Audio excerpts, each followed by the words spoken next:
Hi there, this is Lizzie and welcome to my next video. So for this video, I am going to be doing perfume reviews in 3 parts. First off, I am going to do something I am calling speed sniffs. I recently went to the local mall and I just went through and I smelled some of the perfumes that I've been really curious about. And so I took my usual bag. So I have a bag full of paper, touches, and strips of paper that I sprayed perfume with. We are also going to review what I bought from this sniff expedition. And then after that, I am going to be doing some debriefing of vintage perfumes that I recently purchased. So if this sounds interesting to you, please stay tuned. And if you're not familiar with my channel, I review all sorts of perfumes. I focus on vintage scents, but I also call myself a democratic sniffer. So I just explore scents throughout the whole range from decades to the present. So let's get started. And so I usually will take out this bag that I got from Northern Lights bookstore in San Francisco. So I will take this out, and I have purchased touches. I don't have one nearby, but what I do is, and I take along a whole bunch of sandwich bags. And so I wanted to show you, I don't want to block my microphone, but here is the samples that I collected, and this actually works, I think, remarkably well. I will spray the touche and then I put it in a sandwich bag and just put it back in my bag and carry on. So that is actually, and I have found certain perfumers, the scents will last for weeks. So that's my process. And I know I'm such a geek, but hey, this is the way that I have learned about a crap ton of perfumes. And so I'm going to hand my bag to my trusty assistant, also known as my hubs, and he is going to pass me the different touches. Ooh, wow, that was quite a rip. So I have about, I would say 15 or 20 samples that I got. None are bottles, none are little testers, but if you will hand me the first one, and I am not going to review notes, I will tell you what the perfume is, or the eau de toilette, but my first impressions, I did this a couple of weeks ago, so I am really hoping that these strips still smell, or the premise of this video is going to be blown. But first of all, we have Atomic Rose. And I remember I got Atomic Rose at Neiman Marcus. Atomic Rose is created by or sold by Initio. And to me, this was really pretty. I love rose scents, but it smells like a rose. And I have so many great rose scents that I didn't feel I needed another one. So I wasn't real familiar with Initio, so it was an interesting sample to get, but it smelled like a rose. So this one is Gucci's Gorgeous Gardenia. And this was one that I have wanted to smell for a while because I absolutely love Gardenia. And quite honestly, I was disappointed in this. I didn't think that this really smelled very much like Gardenia. It smelled floral, of course, but this is not a Gardenia that I would choose. And I think that I would be misled if I were to purchase this blindly thinking I was going to get a Gardenia scent and I didn't get it. So it's pretty, but I'll pass. So this is Thierry Mugler's Angel Nova. I sniffed this at Macy's. So I think that this is really pretty, but do I think it's necessary? Not really. But it was interesting to smell it because I've heard other perfume content creators talking about it. So I thought I'd give it a try. And so the next one is Xerjoff Casamorati 1881 Lira. And now I once again have heard other content creators talking about this. I know that this is an older one. Oh my goodness, I love this. So when I went out to sniff, this was really middle of March. And where I am in the northern Midwest, we are still dealing with cold weather. It was in the 30s this morning. We were facing tornado warnings yesterday.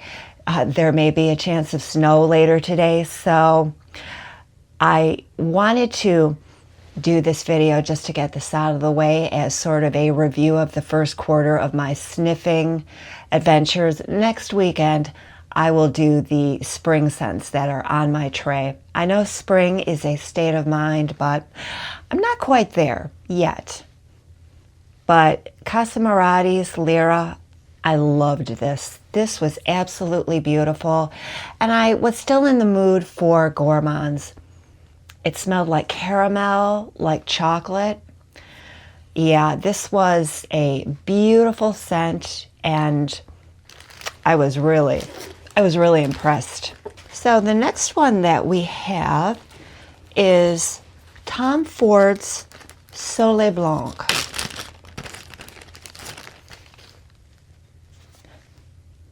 And interestingly enough, Tom Ford is known for his powerful scents, but I remember smelling this at Neiman Marcus, and honestly, I really thought that this smelled like Replica's Beach Walk, which I think that's really supposed to smell similar to that, but it also smelled like Bath & Body Works Getaway Soiree, which I absolutely love.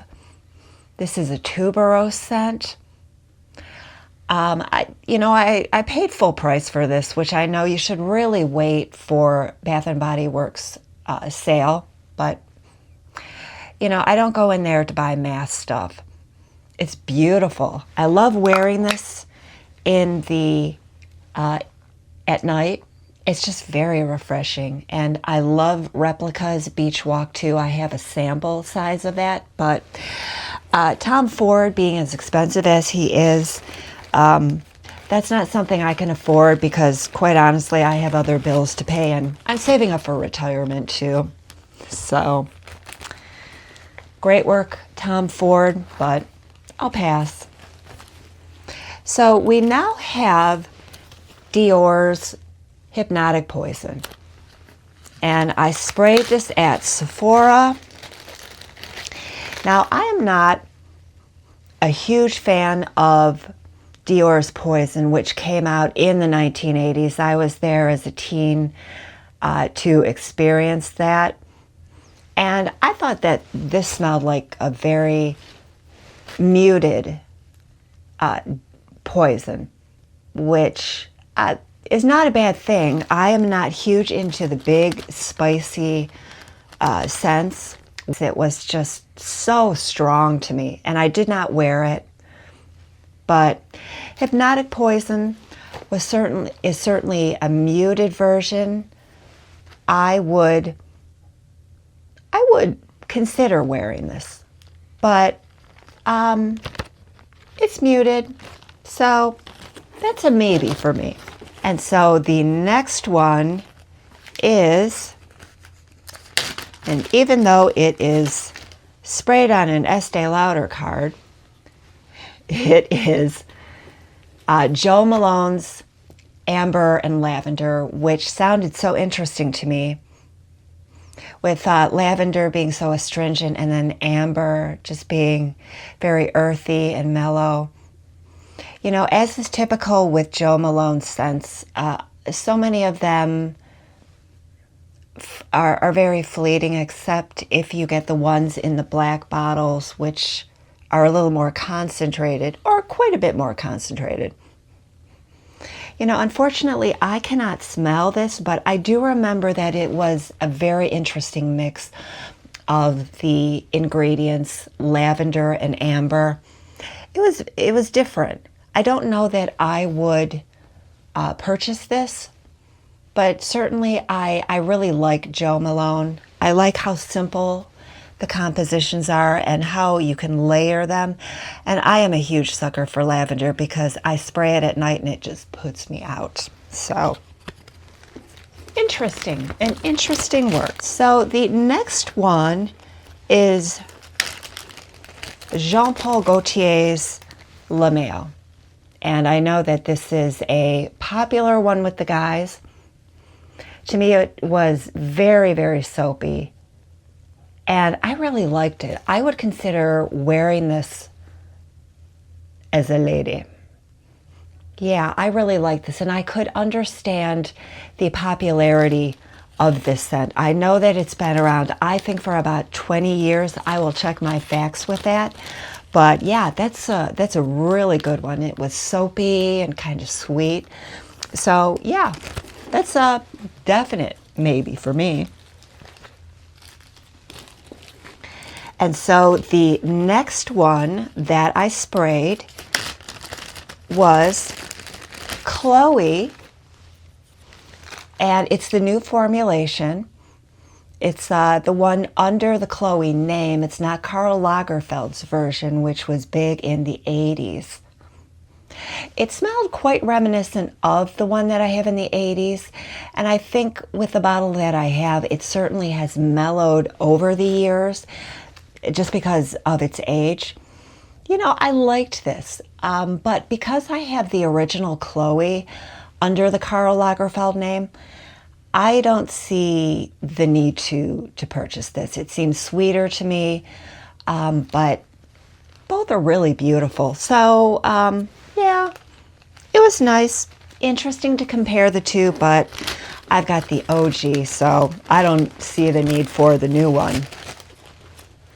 So the next one, and this was handed to me at Neiman Marcus. This is a new scent, or a recent scent. This is by Mind Games, and it's called Jadoube. Jadoube.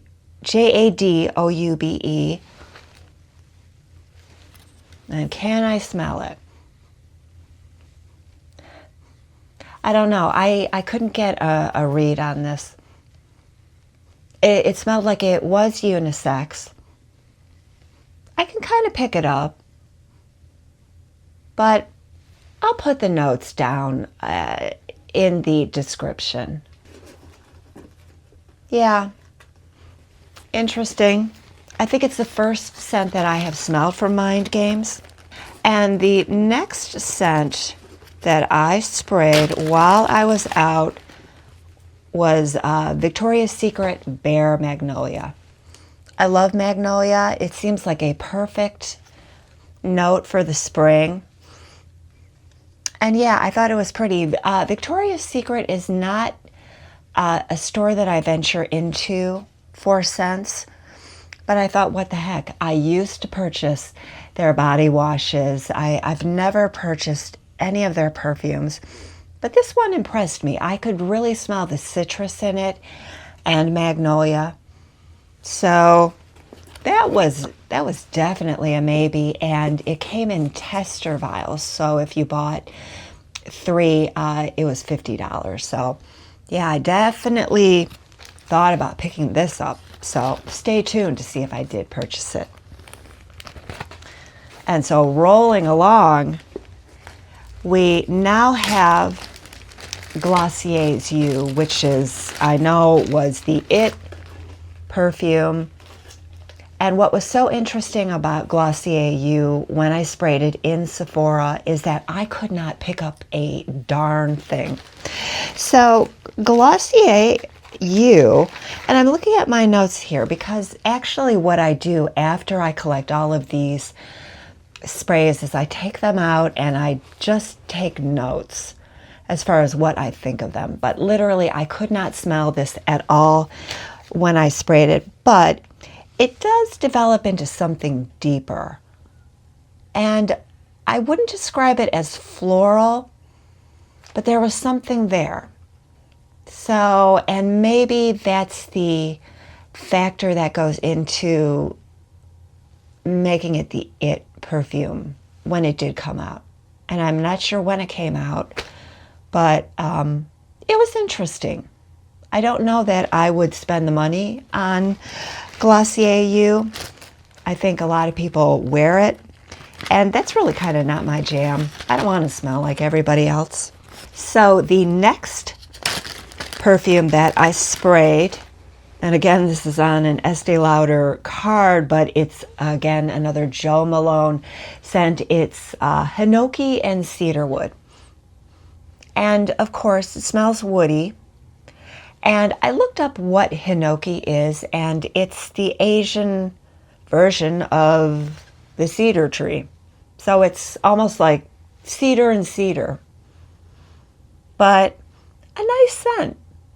Kind of masculine if you divide perfumes up into masculine and feminine. I'm getting away from doing that because I think if you like a certain scent, you should wear it.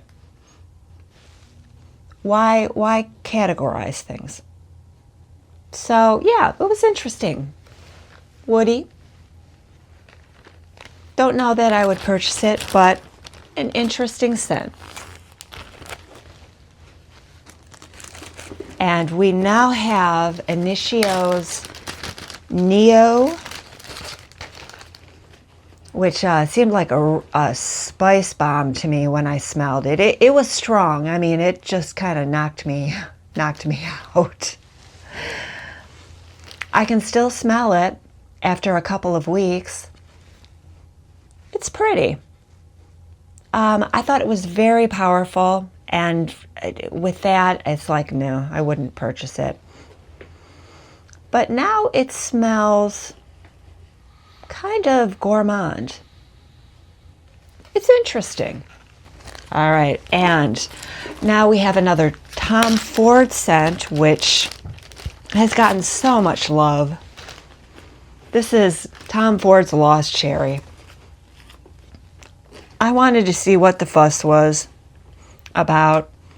So yeah, it of course it smelled cherryish, if that's a word, cherry, and it mellowed down after a couple of hours, and it was really nice. I could see the appeal of Cherry, but I just when I checked the prices on this, I just literally fell out of my chair because a 3.3 fluid ounce bottle of this is like $650, and that is really cost prohibitive to me. So, and cherry is not a scent that I really enjoy wearing all that much, but that was nicely done. So I was impressed. I could understand what all the hype was about.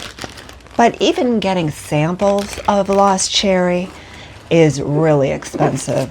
So, and now this is Donna Karan's Rose Absolu. And again, it smells to me like just a pure rose essence. And rose, of course, is always beautiful. But I thought, it's a rose, and I don't know that it was artistically different than what I've smelled, so yay for roses, but I'll pass.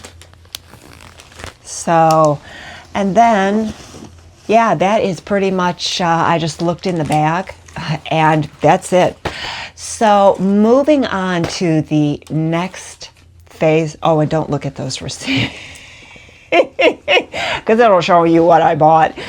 But anyway, so the next phase is, yes, what did I purchase from the Sniff Expedition? And actually, since I've been doing this now for about 2.5, almost 3 years, I was buying so many samples because I wanted to educate my nose on just what all of the notes were.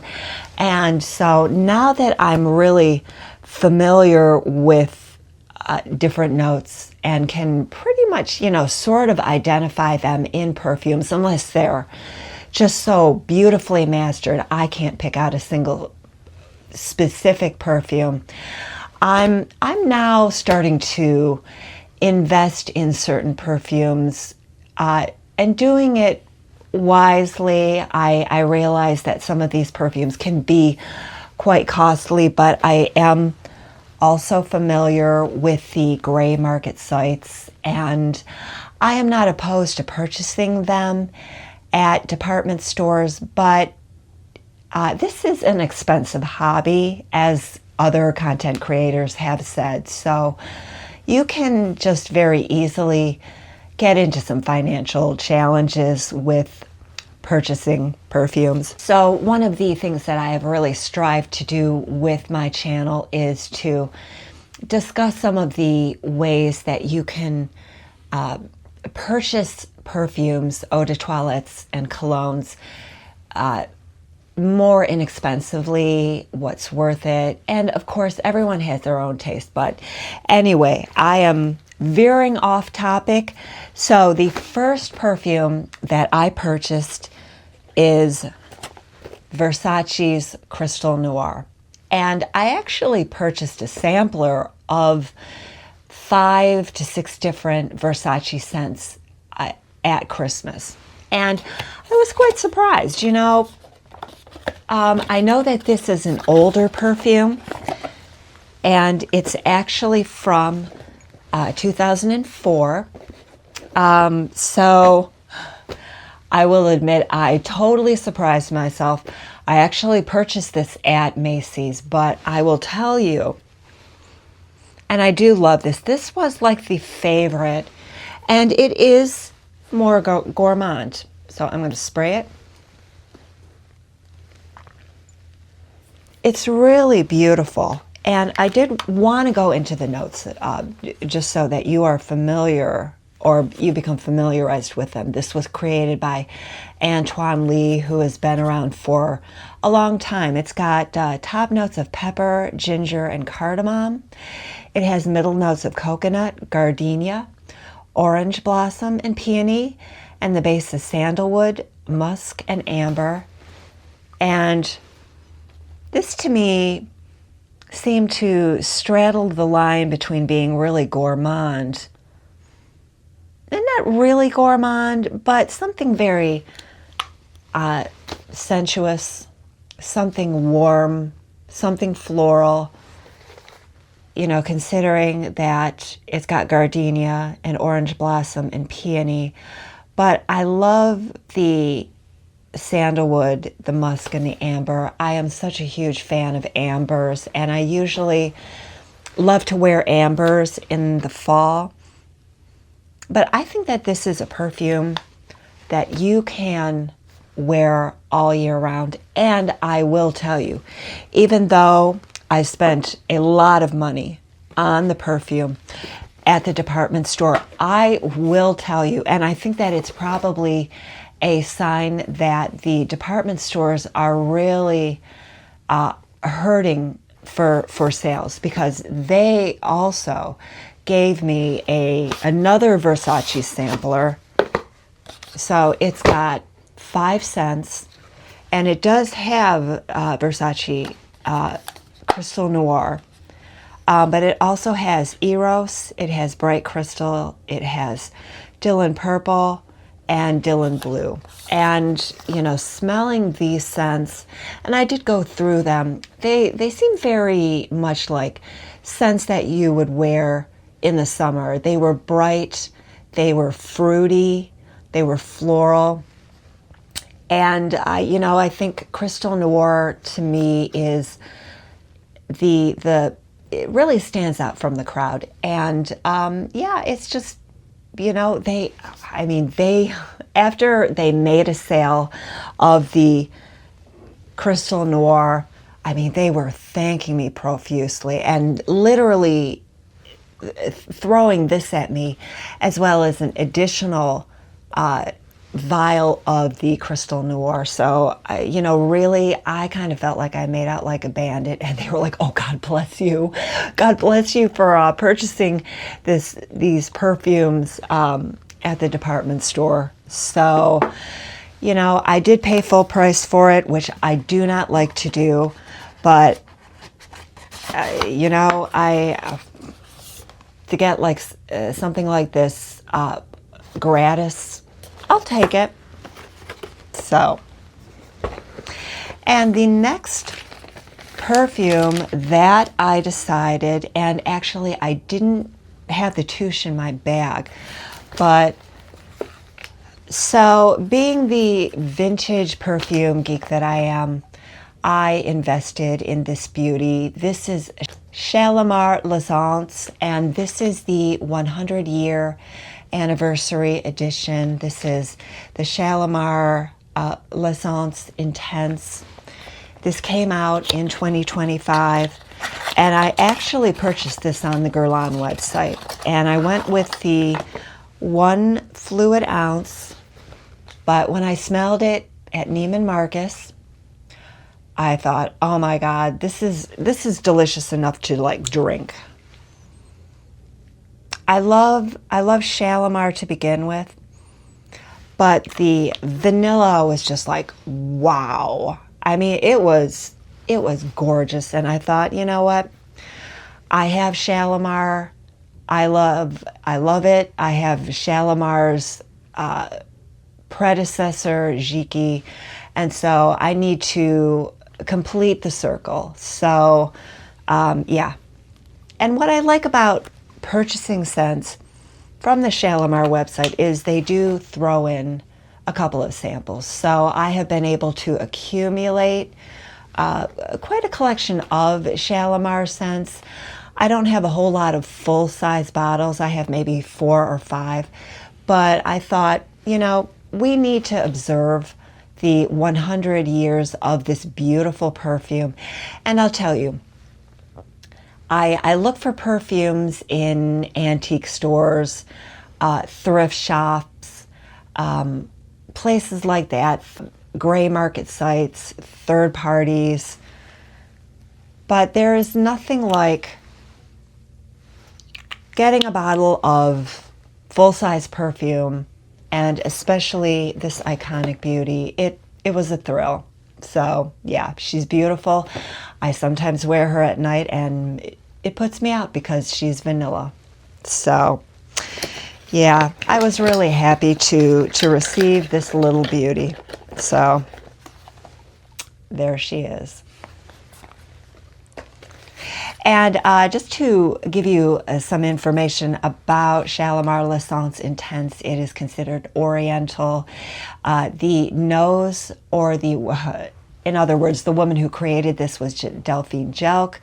Top notes are incense, almond, bergamot. The middle notes are iris, amber, rose, opopanax, ethyl vanillin, which I understand was a note that was created within the Guerlain perfume house. And then the base is Madagascar vanilla, which is my favorite vanilla.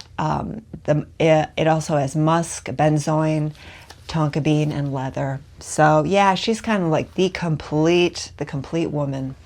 So the next perfume that I pulled the trigger on, and I just love this box.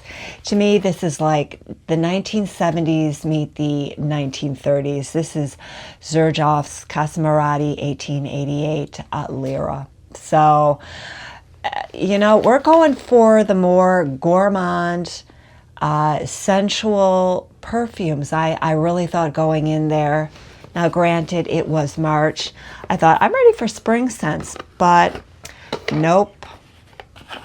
And maybe these are safe purchases. I love gourmands, but let me hold this up.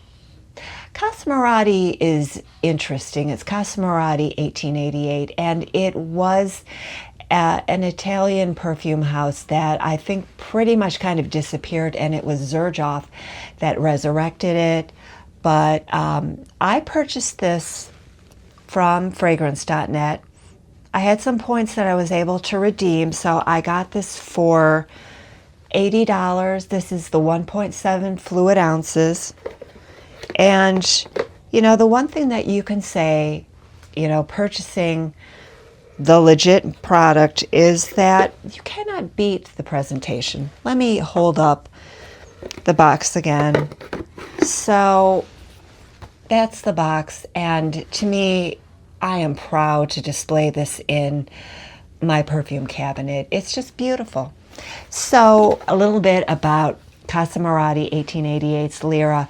It is an Oriental floral. It was launched in 2011. The nose, or the perfumer, is Chris Maurice.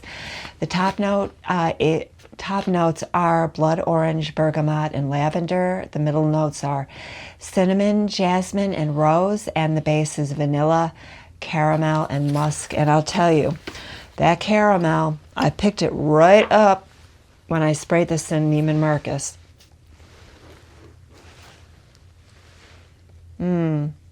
It's just so pretty, so delicious. So, yeah, a gorgeous piece of art that I will treasure forever. And something that I have completely forgotten, I did actually purchase a dupe at a store. Now, I live in a suburb of Detroit, and my husband and I will go down to a city called Hamtramck, which is an enclave of Detroit. It's really actually a melting pot of many, many different nationalities. And so I purchased this at a store called Aroma Essences. It smelled very much like Lost Cherry. I paid $10 for this. It lasted literally 12 hours on me, and I thought, yeah, I'll take it. Beautiful work. And to tell you about the ingredients in Lost Cherry. Now, this was originally created by a perfumer named Louise Turner. The top notes are bitter almonds, black cherry, and cherry liqueur. The middle notes are sour cherry, plum, Turkish rose, and jasmine sambac. And the base is vanilla, tonka bean, cinnamon, Peru balsam, sandalwood, benzoin, cloves, cedar, patchouli, and vetiver. And yeah, this definitely satisfied my itch. You know, I'm not a huge fan of cherry notes. One of the reasons that I'm not wild about cherry scents is because I experienced post-traumatic stress disorder due to a cherry flavored drink. So when I was a kid, we would make our weekly pilgrimage to Kmart, which sold either the Coca-Cola slushies or the cherry cola slushie. So I really enjoyed the cherry cola slushie. And one of the times that I was drinking it, and you know how you just drink all of the soda and you're left with something that's really just sort of a mound of ice, so you have to stir it around. And I made the mistake of lifting up the cup, and a mound of cherry slush just slid right into my face, and I'm like, oh dear God, Mama, help me.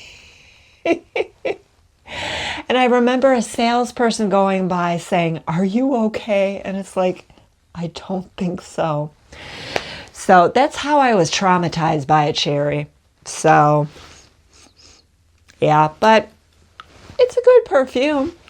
Post-traumatic stress disorder notwithstanding. And yes, it is a dupe, so it's not the genuine article.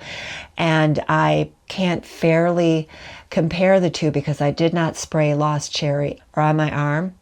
But this is beautiful. And it just lasted a really long time. And so the last perfume that I purchased was Bare Magnolia from Victoria's Secret, and I purchased this for $20. And even this is not bright. it's just beautiful. I love Magnolia. And I think Magnolia is considered a white floral. To me, it's just really beautiful. And the note composition is quite simple on this. It's got magnolia, musk, orange blossom, and vanilla. And according to the information that I found online, it includes an exclusive blend of musks that mix with your own chemistry to create a signature scent. I don't know. I think I would have to ask someone who is smelling me. But this is really beautiful. And yeah, I could have purchased 2 more. I really liked the suede vanilla and the rose, and then just the regular bare. But I really liked this. And springtime was right for Magnolia. So, although I think certainly you could wear Magnolia in the summer too. But yeah, I was really happy with it. I don't know that I would purchase a big bottle of it, but certainly having a travel size spray is fine with me. So, and then if you are still with me, thank you for hanging out with me today. Too bad we don't have smell-o-vision, but I did want to mention about 3 different vintage perfumes which I purchased between January and March. And so the first one that I picked up just at a vintage store is Miss Worth. And what was interesting about this, and I got this for $10, is that the bottle, and I don't know if you can see this, you know, it's sometimes hard to read this. The bottle is created by Lalique. So, Lalique being the French glass company. So, it's an Oriental floral. It was launched in 1977. The nose on this is Odette Braille Radius, or Radius. I'm not sure how to pronounce that exactly. But it includes aldehydes, peach, blackcurrant, lily of the valley, ylang ylang, bergamot, pineapple, rhubarb, and anise. The middle notes are clove, orchid, rose, cypress, violet, caraway, carnation, jasmine, tuberose, cinnamon, African orange flower. The base is benzoin, oak moss, musk, amber, Virginia cedar, raspberry, vetiver, vanilla, tonka bean, and sandalwood. So yeah, a lot of ingredients. And one of the risks that you take purchasing scents from the antique store or a secondhand store is that the sillage is not going to be great. The longevity isn't going to be good. And I think I got maybe 3 hours out of this. But it was interesting to smell.